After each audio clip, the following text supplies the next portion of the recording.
En 2019, partout dans le monde, le peuple s'est manifesté contre la corruption, contre les violences policières, contre les inégalités, pour la défense du climat, pour le droit des femmes, pour la liberté publique. Au Chili, la consternation face au coût de la vie chère a nourri le déchaînement de milliers de personnes. L'augmentation des tarifs du métro a été la composante de trop, puis l'élément perturbateur.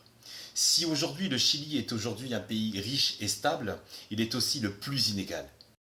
Toujours en 2019, Bolivie, fraude électorale, manifestation massive pro-Morales, manifestation massive anti-Morales si forte que le président Evo Morales a dû disparaître et s'enfuir au Mexique. Irak, corruption, inefficacité des services publics, Premier ministre Adil Abdul-Mahdi. Sous l'essor de manifestations massives et la pression du peuple, il a dû démissionner. Liban, le gouvernement a démissionné après avoir annoncé l'augmentation des impôts en pleine crise. Le peuple a contesté pendant et après cette annonce. Le peuple libanais a persisté au-delà de cette déclaration. Toujours en 2019, Europe de l'Est.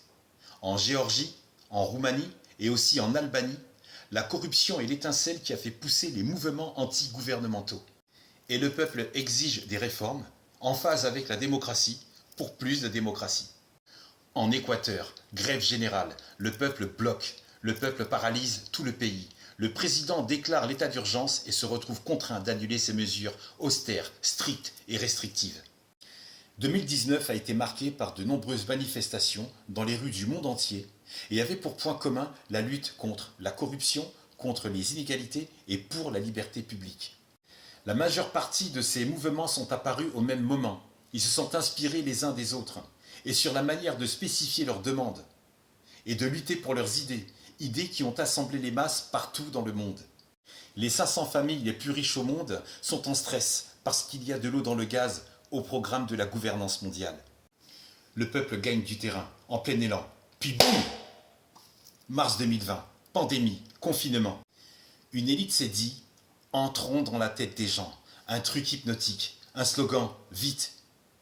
Je reste chez moi, je sauve des vies.